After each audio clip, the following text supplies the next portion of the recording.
Module 6, Managing Workbook Data, Part 2, starting on page EX 6-6. Save custom views of a worksheet. These custom views can be named and saved separately so that you could share just parts of the worksheet without sharing all of it. We're on the Worldwide tab, and if you click in cell A1 so it understands we're going to do that whole worksheet, then we'll go up and click on the View tab, and in the Workbook Views group, there are several options, and one of them is a custom view. Once we're on this window, then we can add a view, and we'll have to name it so that we can save it. We'll call it Year Review, Revenue, and leave these two checked for now. You could make other options and click OK. Now we have to tell the computer what we want to be in that view. So what we're going to do is, with the mouse in the cells, we're going to, not in the cells, but we have to select first. We'll come up to the headings and select the columns we want, and then don't leave your mouse in row 1 because that's a merged row. Come down here into the other rows and right click and hide, which you already know how to do. And now we have that one saved. Starting on step 5 now, let's make a second view. So we'll click in cell A1 again to start, and then up in the custom views area, we already have one. Let's create another one. The first one was the whole year. Now we're going to create a second one. This one will be called first quarter, and click OK. And on this one, print preview, I have here four pages of spreadsheet now, which you can see pieces of at a time. And it goes left, right, and then the top, the bottom, left and right. So if we had a large spreadsheet, though, that would be good.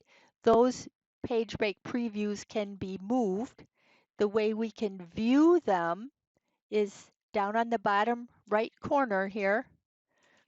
On the status bar, we can have the page break preview, which just gives you a bird's eye view. It's too small to see anything.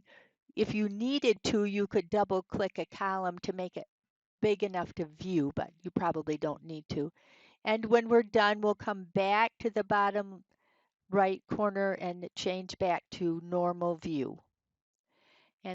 And when I come back to the breaks, I'm going to reset all page breaks, and that will put them back to, in our case, none, no page breaks. And that's the end of pages EX 6-6 and 6-7. In this section, we will prepare a workbook for distribution. When you're ready to share your document, it's polite if you can add a few extra features so that other people who are going to use it will be able to locate it and use it more easily. Over on the File tab, on the left-hand side, there are many options. We're going to use the one called Information, Info, which is up near the top, and there are several options here. We're going to check for issues. There are several options. You see there's a drop-down arrow, and the first thing we want to do is inspect the workbook. And what we're looking for is things that might not work well. Those would be in a red check mark as opposed to the blue check marks. That means everything is okay. In a minute, we'll come back and see what it looks like when there's something different. Back on this main information page, on the right-hand side is properties, and we can choose advanced properties in addition to those we can see. Notice that there are several tabs across the top. We're on the Summary tab, and we're going to type a little name in the title box. This is step 5, called Revenue. And then for keywords that will help it be searchable in File Explorer or Finder, Worldwide North American Revenue.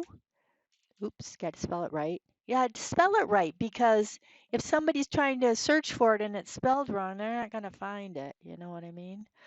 And then we're going to type the first quarter figures are final and click OK or press the Enter key. In step 6, back over on the left side, we're on Protect the Workbook, and there are several options. And what we want to do is mark it as final. And when we do that, it's saved as a read-only file and it won't be editable. And also, you get a little notice here. And if you look, now it has a yellow bar across the top saying that it's final. There is the option to edit anyway. So it's a warning to us, but it can be overridden. Just to check it, let's go to cell B3 for fun and try to change it. I'm pressing a key to try and change it, and you can't change it. Now, this isn't a very strong way to protect a workbook, but it's one to get us started. There are options for you to use. I'm going to edit anyway here, just for now.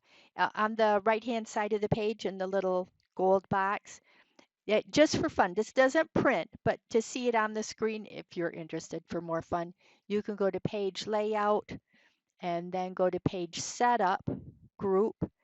And if you click on Background, you could find a background from a file or search one from Bing or something and add it back in, and it will tile itself, which will mean however big the graphic is, it will put more of them beside it.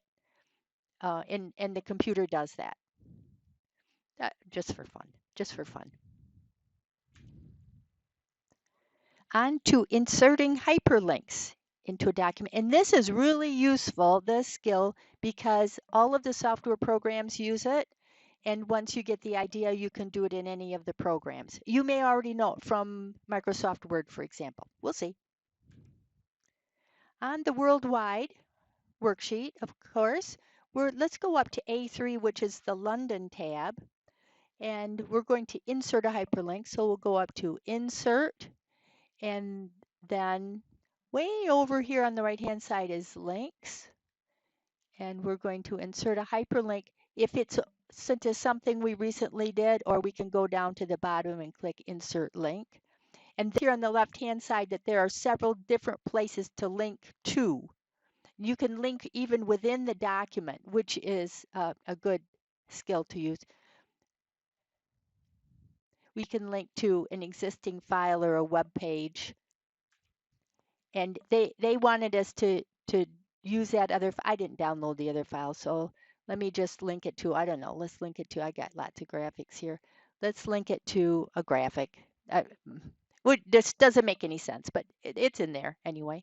And we'll click OK. Oops, I forgot to do something. Oops, sorry. Sorry. And then up on the upper right-hand side, the screen tip is on step number 4. You can add a screen tip. What do they want? Division, revenue. Okay.